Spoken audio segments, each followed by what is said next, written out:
पुण्याचा गणेशोत्सव हा जगभरात प्रसिद्ध आहे आणि जिथे जिथे पुणेकर जातील तिथे तिथे जे काही बऱ्याच गोष्टी नेतात त्या त्यांचा गणपती उत्सव पण घेऊन जातात. आणि हे आजचं नाही आहे, तर हे खूप जुनं आहे. म्हणजे 1902ची मी वर्तमानपत्र पाहत असताना त्यात मला अशी बातमी मिळाली की हाँगकाँगला आपले काही सैनिक ब्रिटिशांकडनं, त्या ब्रिटिशांचं राज्य होतं, त्यांना तिथं नेमणुकीला ठेवलं होतं, तर तिथं त्या सैनिकांनी गणेशोत्सव साजरा केला होता.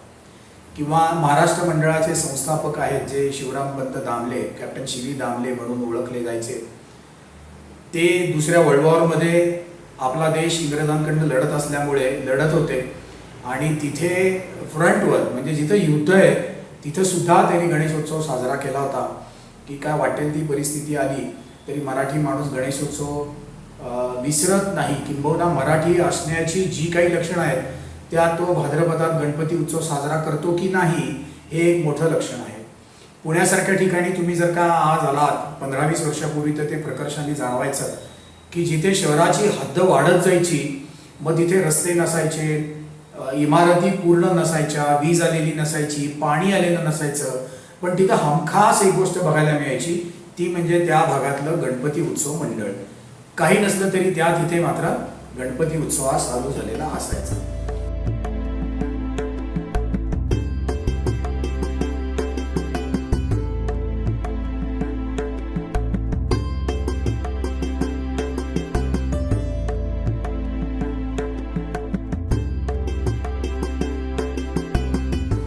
हा गणपती उत्सव बघायला गेलं तर खूप जुना आहे. पेशवे काळामधले अगदी विश्वसनीय कागद मी स्वतः बघितलेले आहेत की गावागावात गणेशोत्सव होत होता. गराडे नावाचं गाव आहे सासवड जवळ आणि तिथली पाटीलकी बाजीरावांनी विकत घेतली होती, मोठ्या बाजीरावांनी, थोरले बाजीराव. आणि पुढे बाजीरावांचा मुलगा नानासाहेब यांनी ती पुरंदरे म्हणून जे घराणं आहे सासवडचं त्यांना ती देऊन टाकली. आणि त्या पाटीलकीचे जे काही हक्क आहेत आणि त्यामध्ये मोठी लिस्ट आहे, त्या लिस्टमध्ये असं म्हटलेलं आहे की गौरी आणि गणपती हा पुरंदऱ्यांचा आधी जाईल याचा अर्थ सगळे एकत्र जात होते, मिरवणुकीने जात होते आणि आधी म्हणजे त्याचा क्रमांक पण सांगितलेला आहे.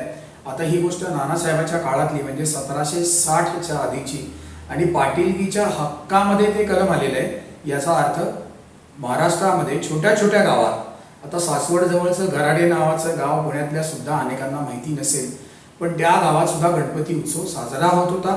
आणि जिथे जिथे पाटीलकीच्या हक्काचे कागद मोडी लिपीत बघायला मिळतात किंवा तुम्हाला ते देवनागरीत बघायला मिळाले तरी सुद्धा तुम्हाला तिथे गणपती उत्सव आणि गौरी अर्थात साजरा केला जात होता हे तुम्हाला पाहायला मिळेल. पुढे नानासाहेब पेशवे म्हणजे थोरल्या बाजीरावांचे चिरंजीव हे 1740 साली पेशवा झाले. त्यांच्या पेशवा व्हायच्या आधी 8 वर्ष शनिवारवाड्याचं बांधकाम पूर्ण झालं होतं आणि नोंदी अशा आहेत की मोठ्या थाटाने गणपती उत्सव साजरा करायला लागले. आणि मग प्रत्यक्ष पंतप्रधान साजरा करतायत म्हणल्यावर पुण्यामध्ये तेव्हा पुणे नुकतं वाढायला लागलं होतं, पुण्याला राजधानीचं रूप यायला लागलं होतं, अनेक सरदारांचे मोठे मोठे वाडे व्हायला लागले होते. त्यामुळे पेशव्यांचं बघून अनेक सरदार सुद्धा गणपती उत्सव साजरा करायला लागले, अशा त्या नोंदी आहेत. तेव्हा सोनं 15 रुपये तोळा होतं आणि त्यावेळेचे अप्रकाशित कागद मी बघितलेले आहेत, तर त्यात अशा नोंदी आहेत की नदीपर्यंत जाईस्तोवर 80 रुपयाचा गुलाल उधळला.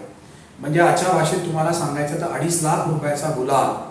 नदी म्हणजे किती, शनिवारवाड्याच्या समोर तर नदी आहे, पण एवढा तो उधळलेला होता. हे अगदी एक छोटं उदाहरण आहे की गणपती उत्सवावर काय खर्च करत होते. सगळे दिवस जे काही होतं त्यात मंत्रजागर होता. देशातल्या निरनिराळ्या ठिकाणचे गवई असतील, नर्तन करणारे असतील किंवा कीर्तन करणारे असतील, या सगळ्यांना मोठ्या प्रमाणात दक्षिणा दिल्या जात असत आणि खूप थाटामोठाचा उत्सव शनिवारवाड्यामध्ये होत असे. पुढे नानासाहेबांचा जो मुलगा होता माधवराव तो पेशवा झाला. त्यानंतर त्यांचे धाकटे भाऊ नारायणराव पेशवा झाले, त्यांची हत्या झाली आपल्याला माहिती आहे. आणि नारायणरावांना सवाई माधवराव नावाचा मुलगा झाला. तो इतिहास खरंच खूप मोठा आहे, पण सवाई माधवराव हा पुरंदर असताना 4 वर्षाचा असताना तिथे गणपती उत्सव साजरा केल्याच्या नोंदी आहेत. आणि त्या 4 वर्षाच्या पेशव्यासाठी 400 रुपयाचे कपडे केवळ गणपती उत्सवासाठी केले होते. म्हणजे परत 15 रुपये तोळा सोनं असताना उत्सवासाठी 400 रुपयाचे कपडे म्हणजे तुम्ही हिशोब करू शकाल. आणि खास 2 हत्ती पुण्याहून पुरंदरला किल्ल्यावर नेले होते, कारण तो पेशव्यांचा गणपती उत्सव होता. पुढे पेशवाई गेली, परंतु पुण्यातला गणपती उत्सव किंबहुना पुण्याबाहेरचाही गणपती उत्सव काही कमी झाला नाही. किवे म्हणून जे सरदार आहेत त्यांनी पुण्यात दादासाहेब गद्रेंचा वाडा विकत घेतला होता. आणि तो वाडा म्हणजे ही गोष्ट आहे 1850-1860 सालची. आणि तो वाडा केवढ्याला का विकत घेतला, तर त्या वाड्यात आरसे महाल आहे आणि तो गणपती उत्सव करायला उत्तम आहे अशी तत्कालीन वर्तमानपत्रात नोंद आहे, जी अगदी विश्वसनीय आपल्याला मानता येईल. त्यावेळेस जेव्हा पेशवाई 1818 गेली तरी सुद्धा पुण्यातली सगळी लोक स्वतःच्या कृतीप्रमाणे म्हणजे सगळ्या घरात तर गणपती बसत होतेच आणि सरदारांकडे अतिशय मोठ्या थाटामाटांनी गणपती उत्सव साजरा होत होता. इतकंच काय की 1900 सालाच्या आधीची खूप वर्तमानपत्र भारत इतिहास संशोधक मंडळात आहेत मराठी, इतरही तुम्हाला ठिकाणी ती तुम्हाला बघायला मिळतील. त्यामध्ये 2 वर्तमानपत्रात, एक पुण्याचं वर्तमानपत्र आहे आणि एक मुंबईचं वर्तमानपत्र आहे, ज्यांना हवेत त्यांना संदर्भ देता येतील. पुण्यातल्या देवदासी आणि मुंबईतल्या वेश्यावस्तीमध्ये त्यावेळेस गणपती उत्सव मोठ्या थाटाने साजरे केले जात होते. एका माणसाने पत्र लिहिलंय वाचकांच्या पत्रात, त्यात त्यांनी काहीशी चीड व्यक्त केली आहे आणि म्हणले की या उत्सवात अत्तराचे दिवे वगैरे लावले जातात असं त्यांनी म्हटलंय. पण आपल्या दृष्टीने काय महत्वाचं आहे की तो तळागाळात गेलेला होता. सरदारांच्या घरापासनं अगदी ज्यांना फार वाईट काम करायची वेळ आली होती पोटासाठी, त्यांच्याकडे सुद्धा गणपती उत्सव हा साजरा होत होता. महाराष्ट्राबाहेर सुद्धा जिथे जिथे मराठी लोक गेली ते गणपती उत्सव साजरा करतात हे आपण बघितलं. इंदूरमध्ये खूप मोठ्या थाटामाटाने गणपती उत्सव साजरा होत असे. आणि पुण्यातनं खाजगीवाले, सरदार खाजगीवाले हे इंदूरला गेले आणि तिथं त्यांनी गणपती उत्सवाचं स्वरूप बघितलं आणि 1892 साली पुण्यामध्ये सार्वजनिकरित्या पहिल्यांदा 3 गणपती बसले. भाऊसाहेब रंगारी, घोटवडेकर आणि खाजगीवाले अशा तिघांनी ते गणपती बसवले अशी आपल्याला नोंद बघायला मिळते. त्याचं टिळकांनी खूप कौतुक केलं आणि पुढच्या वर्षी टिळकांचा पाठिंबा असल्यामुळे, केसरीचा पाठिंबा असल्यामुळे पुढच्या वर्षी गणपती, सार्वजनिक गणपतीची संख्या 3 वरनं एकदम 100 वर गेली आणि स्वतः टिळकांनी सुद्धा सार्वजनिक गणेशोत्सवाची सुरुवात केली. तेव्हा ते सदाशिव पेठेत विंचुरकर वाड्यात राहत असत आणि तिथे त्यांनी स्वतःचा गणपती बसवला आणि मुळे 3ची जी 100 झाली आणि ती 100ची संख्या आज तागायत प्रचंड मोठ्या प्रमाणात वाढत गेलेली आहे. आज मध्यवस्तीपासून जवळजवळ 30-35 किलोमीटर पुणे सगळीकडे पसरलंय आणि या सगळ्या ठिकाणी मिळून जी तेव्हा एकाच ठिकाणून मिरवणूक जायची, आज 13-13, 14-14 मार्गावरनं मिरवणूक जाते आणि 7-8 वर्षापूर्वी या मंडळांची संख्या 10,000 इतकी होती.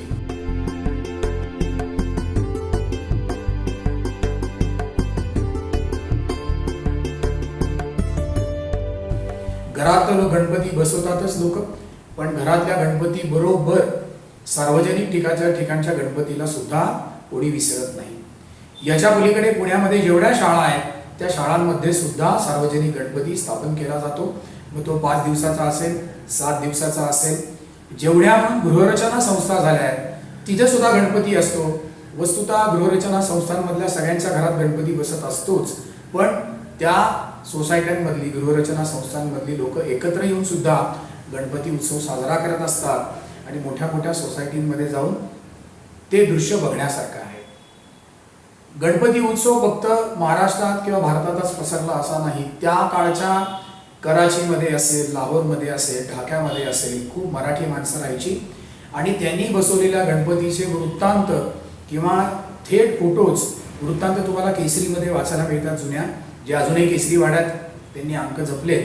आणि त्यावेळेस एक चित्रमय जगत नावाचं एक मासिक निघत असेल, त्याच्या 1928 पर्यंतच्या अंकामध्ये तुम्ही ऑक्टोबरचे अंक बघितले तर लाहोरला अमक्या मराठी माणसाच्या घरी बसलेला गणपती असे आपल्याला फोटो बघायला मिळतात. मग महाराष्ट्रात असेल, कोकणात तर तेव्हाही थाटाने होता, आजही थाटाने होता. मुंबईतही त्यावेळेच्या गणपतीचे तुम्हाला फोटो बघायला मिळतात. आणि आज मगाशी म्हणल्याप्रमाणे आज आपण अमेरिकेतले बघतो, ऑस्ट्रेलियातले बघतो. इव्हन तुम्ही सर्च दिला तर स्पेनमध्ये चर्चमध्ये सुद्धा गणपती उत्सव बसतो. आणि आश्चर्याची गोष्ट म्हणजे त्या स्पेनमधल्या गणपती उत्सवात आपल्याकडची लोक कमी आणि स्पॅनिश लोक जास्त असतात.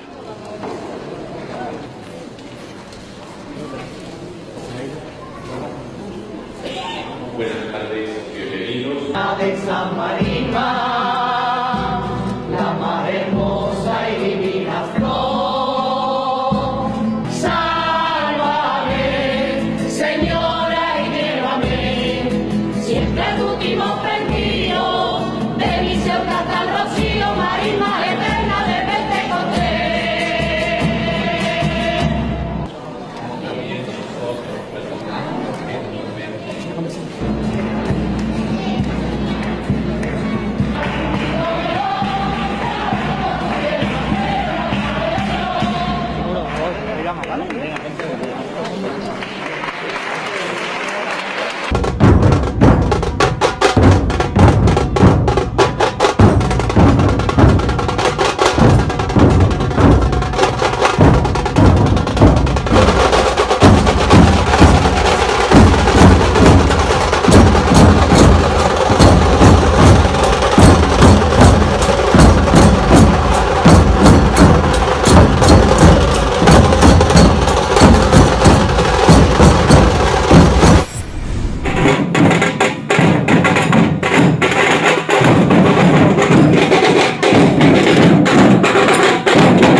सुरुवातीला इंग्रजांना कळलंच नाही की टिळक गणपती उत्सवाचा कसा उपयोग करून घेत आहे.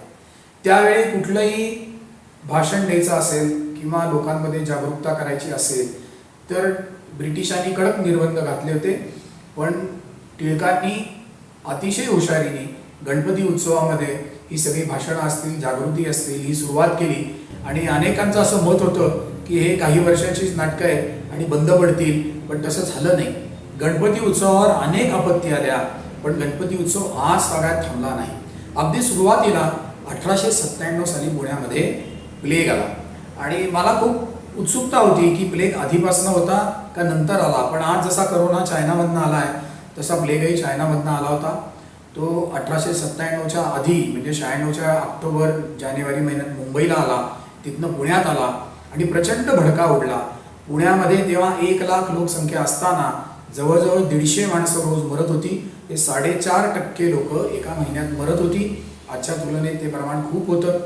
त्यावेळेच्या पुण्यामध्ये रस्ते नव्हते, वीज नव्हती. आजच्यासारखी आज आपण रक्त तपासू शकतो, अनेक स्कॅन करू शकतो, CT स्कॅन असेल किंवा इतर स्कॅन असेल, तशा काही सुविधा नव्हत्या, फोन नव्हते आणि त्यामुळे माणसं पटापट मरत होती. तरीसुद्धा म्हणजे अशी वर्णनं आहेत की घरातल्या एकाला पोचवलं आणि परत आलं की दुसरा माणूस तयार असायचा. केसरींनी लिहिलंय की लोकांनी प्रेतं घराबाहेर टाकली, झाडावर सोडली, पुण्यामध्ये माणुसकी आणि प्रेम राहिलं नाही, असं 1897च्या केसरीत तुम्हाला बघायला मिळेल. पुढे पुढे मग लोकांवर अशी वेळ आली की प्लेगवर औषध नव्हतं, कुठल्याच पॅथीत औषध नव्हतं. त्यामुळे घरं सोडायची आणि गावाबाहेर जाऊन राहायचं हा एकमेव उपाय होता. पण स्वतःचं घर सोडून आलेलं असताना आणि काही महिने तंबूत किंवा झोपड्यांमध्ये राहत असताना सुद्धा पुण्यातला गणेशोत्सव थांबला नाही. तो उत्तरोत्तर वाढतच राहिला. तुम्ही जर का आकडे बघितले तर 1893चे 3 आणि नंतर तुम्हाला कधीही असं दिसणार नाही की यावर्षी सार्वजनिक गणपतीच्या संख्येत घट झालेली आहे. ते उत्तरोत्तर वाढतच गेले. पुढे 1842 साली पुण्यामध्ये फार मोठं आंदोलन झालं होतं. देशभर आंदोलन चालू होतं भारत छोडोचं. पुण्यामध्ये पहिल्यांदा आणि बहुधा शेवटी म्हणजे त्यानंतर कधी झाल्याचं मी ऐकलं नाही की रणगाडे फिरवले होते आणि मशीन गननी गोळीबार केला होता आणि अशा प्रक्षुब्ध वातावरणात सुद्धा पुण्यामध्ये गणेशोत्सव झालेले होते. त्यामध्ये कुठलाही खंड पडला नाही. त्यानंतर 47 साली एक मोठी गोष्ट अशी घडून आली की मेळे हे जे अविभाज्य अंग होतं गणपती उत्सवाचं ते स्वातंत्र्य मिळाल्यामुळे मेळ्यांची संख्या एकदम कमी झाली. पुढे 1-2 महिन्यात मेळ्यांची सेन्सॉरची समिती जी होती ती सुद्धा पूर्णपणे रद्द करण्यात आली. 42 साली अशी एक घटना घडली होती की पहिल्यांदा आणि शेवटी की ब्रिटिशांनी असं सांगितलं की तुम्हाला अनंत चतुर्दशीची मिरवणूक काढता येणार नाही.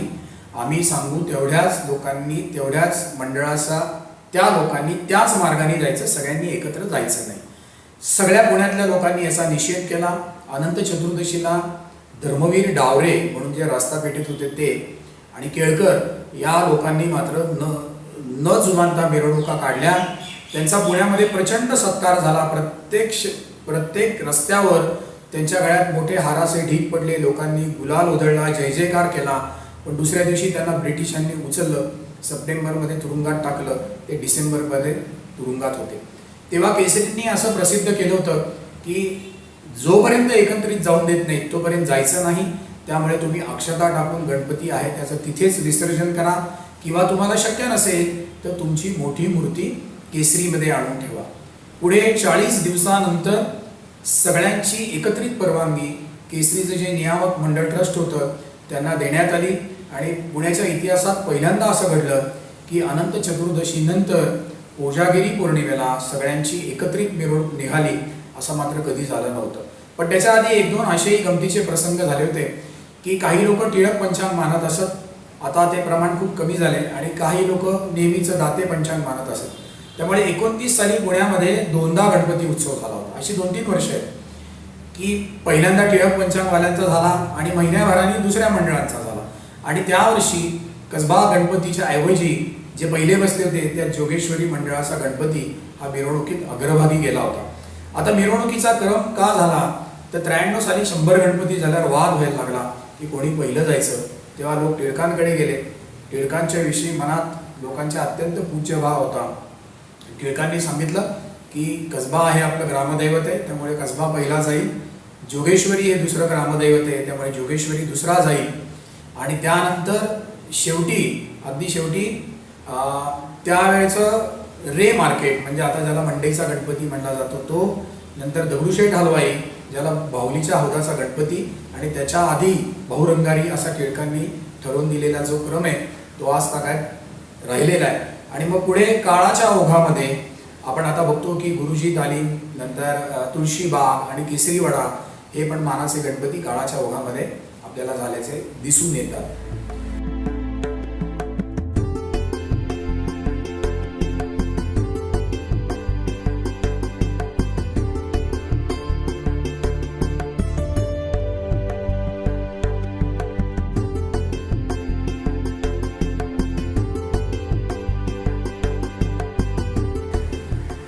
टिळकांचा प्रभाव खूप होता आणि त्यामुळे 1920 साली गणपतीवर अर्थात ते सावट होतं.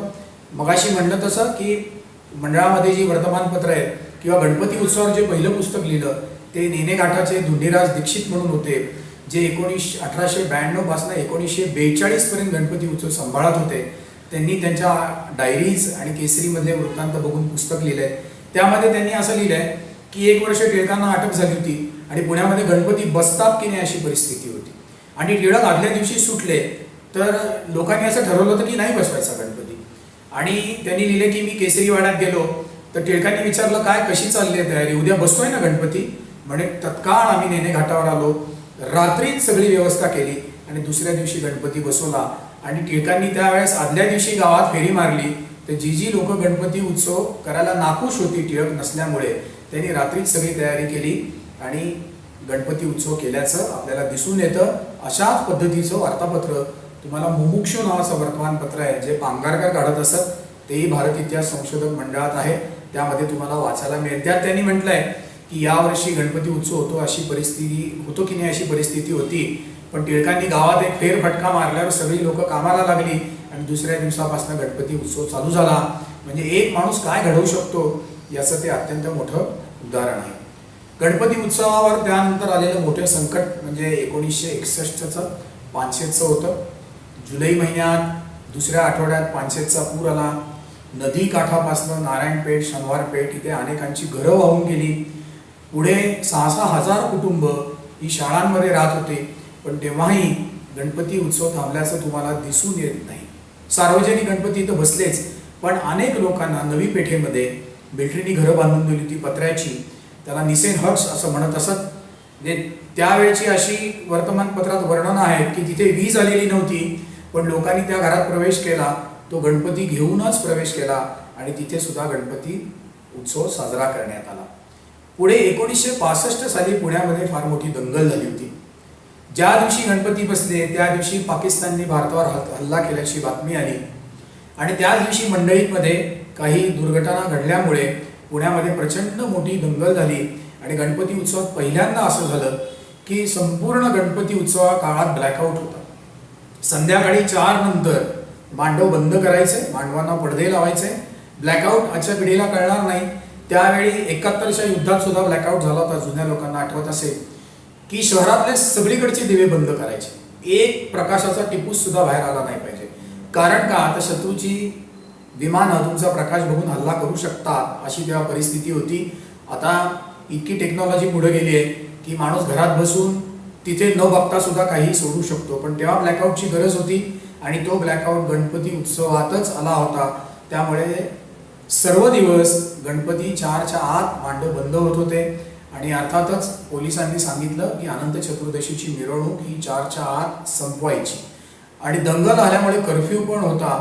पण बाप्पाच्या कृपेने असं झालं की अनंत चतुर्दशीच्या दिवशी ऐन मिरवणुकीत बातमी आली की आपण पाकिस्तानवर विजय मिळवलेला आहे. आणि मिरवणुकीचं सगळं वातावरणच बदलून गेलं. जी मिरवणुकीमध्ये जय जवान, जय किसान आणि रक्तदान करा अशा ज्या गोष्टी होत्या, ते सगळं वातावरण एकदम बदलून गेलं.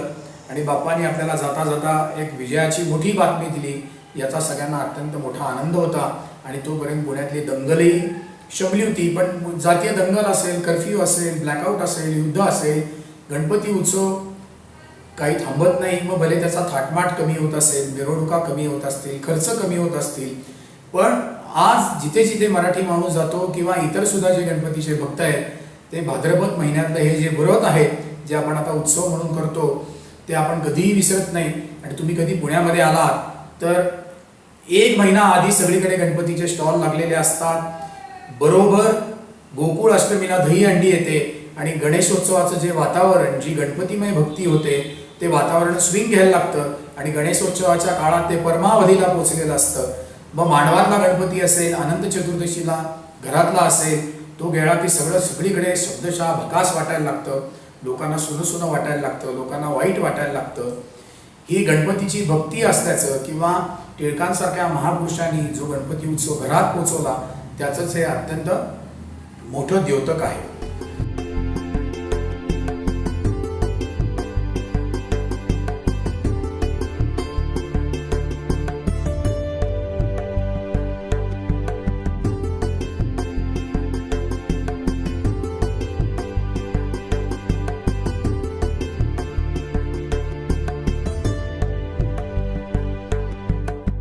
गेले 2 वर्ष आपण मात्र आता बघतोय की 2020चा काळ असेल किंवा या वर्षीचा काळ असेल, सगळं जगच थांबलंय.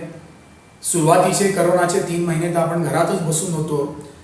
तरी सुद्धा लोकांनी मागच्या वर्षी गणपती घरात बसवले. भले मोठ्या मिरवणुका नसतील, मांडवातच गणपती बसवा असं सांगितलं होतं. आणि गणपती उत्सवाच्या इतिहासात पहिल्यांदा असं झालं की मानाचे 5 गणपती असतील किंवा शेवटच्या 3 गणपती, दगडूशेठ असेल, भाऊ रंगारी असतील किंवा मंडईचा गणपती असेल, हे तिन्ही गणपती हे मांडवातच विसर्जन झाले. आणि आता कदाचित यावर्षी सुद्धा तशीच वेळ आपल्यावर येणार आहे. परंतु गणेशोत्सव काही थांबला नाही, उत्साह कमी झालेला नाही, फक्त निर्बंध आहेत आणि ते आपण पाळलेच पाहिजेत. त्यामुळे पुण्याच्या गणेशोत्सवाचं जे अत्यंत मोठं आकर्षण आहे की जी शेवटच्या दिवशीची मिरवणूक आहे, जी जवळजवळ 22 ते 24 तास चालते. आणि पुण्यातले ती मिरवणूक बघण्यासाठी पुण्यात अनेक लोक बाहेरच्या शहरातनं येतात. हे मी अनेक वर्ष बघतोय. ती मिरवणूक नाही आहे किंवा 10 वर्ष जे चैतन्याचं वातावरण असतं, लोक रात्र जागून गणपती बघत असतात, कार्यकर्ते त्यासाठी महिना खपत असतात, शेवटच्या दिवसासाठी खूप मोठी तयारी करायला लागते. ते सगळं यावर्षी नाही आहे. पण गणपती उत्सव मात्र 100% होणार आहे. आणि कितीही संकट आली तरी तो उत्सव मात्र काही थांबणार नाही आहे. त्याचबरोबर गेल्या काही वर्षात ही जागरूकता सुद्धा वाढायला लागली आहे की प्लास्टर ऑफ पॅरिसच्या मूर्ती असतील किंवा इतर मूर्ती असतील, त्यामुळे खूप मोठं प्रदूषण होतं. तर आपण बघतो गेली काही वर्ष लोक अगदी शेणापासून सुद्धा गणपती करत आहेत. तर आता काही जण म्हणतील शेणापासून केला तर चालेल का? तर समर्थांनी जे 11 मारुती केले, त्यातला त्यांचा जो अगदी आवडता शिष्य होता उद्धव, त्यांनी हट्ट धरला होता की आम्हाला एक मारुती करून द्या. तर समर्थांनी उद्धवासाठी केलेला मारुती शेणाचाच आहे. तर आपल्याकडे मूर्ती कशाची आहे तुम्ही बघितलं तर पालीच्या वल्लाळेश्वराला फक्त सोड आहे, बाकी काही नाही. पण आज महाराष्ट्रामध्ये ते अत्यंत जागृत स्थान समजलं जातं. भक्त ज्यामध्ये इच्छा करेल किंवा ज्यामध्ये भावना करेल त्यामध्ये देव येऊन बसतो, असा हिंदू धर्मियांचा विश्वास आहे, त्यांची श्रद्धा आहे. मग तो एखादा फोटो का असेना, निराकार असा तांदळा का असेना, शाडूनी घडवलेली मूर्ती का असेना, शेणाने घडवलेली मूर्ती का असेना, पण भक्तांनी हाक मारली की ते चैतन्य त्यात येत असतं, ती ताकद त्यात येत असते, असा तो अनुभव आहे. आणि त्याला अनुसरून ज्यांनी ज्यांनी पर्यावरणाचं नुकसान होत आहे, मग आपण बघितलं की पूर्वी फार मोठ्या प्रमाणात लाऊडस्पीकर 11-12 नंतर चालत असायचे, ते सुद्धा आता मोठ्या प्रमाणात कमी व्हायला लागलेलं आहे.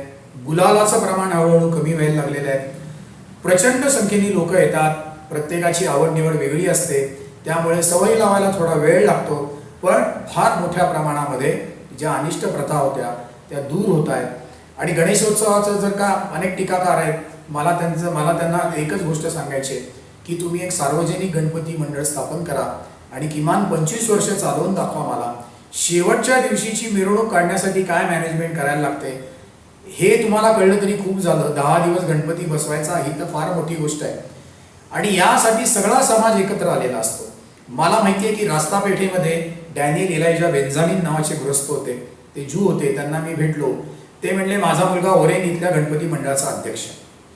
जो गिल्डर समाज आहे की जे कळसाला पॉलिश करतात तो सगळा मुसलमान आहे, किंवा जे मुकुटांना पॉलिश करतात आणि गणपती उत्सवासाठी लागणाऱ्या अनेक गोष्टी हे या मुसलमान समाजाकडनं येतात. आणि सगळा समाज अनेक जिलब्या मारुतीचं उदाहरण, गुरुजी तालमीचं उदाहरण आहे की तिथे अनेक वर्ष मुस्लिम समाजातल्या व्यक्ती अध्यक्ष होत्या आणि पुण्यामध्ये तुम्हाला असे अनेक लोक भेटतील. अजून एक मी तुम्हाला उदाहरण सांगतो की श्रीनाथ टॉकीजच्या बाहेर बसणारा जागोबा दादा तालमीचा जो गणपती आहे तो 10 हाताचा आहे आणि पुण्यामध्ये नागेश शिल्पींनी ज्या 5 सुंदर मूर्ती केल्या त्यात तो आहे. त्याचे अध्यक्ष अनेक वर्ष मुस्लिम समाजातली व्यक्ती होती. 2 वर्षापूर्वी मी त्यांच्यावर पेपरमध्ये लिहिलं होतं, तेव्हा ते 70-75 वर्षाचे होते आणि अनेक वर्ष एका हाती ते त्या मंडळाशी धुरा सांभाळत होते.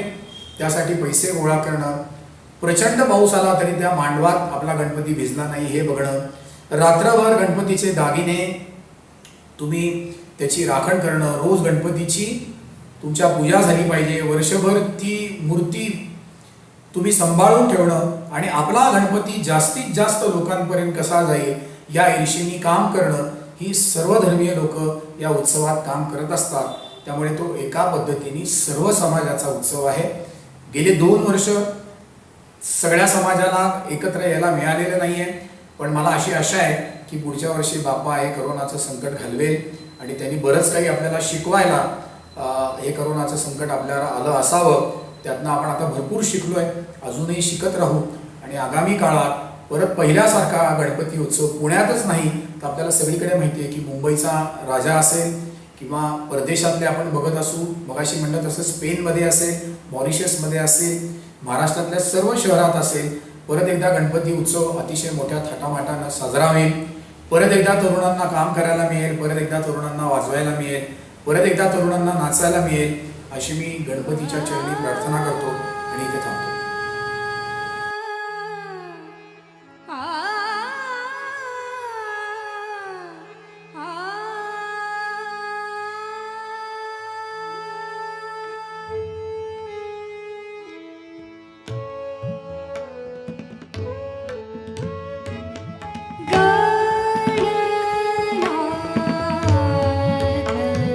गौरी सुत गणनाथ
हे गीत ता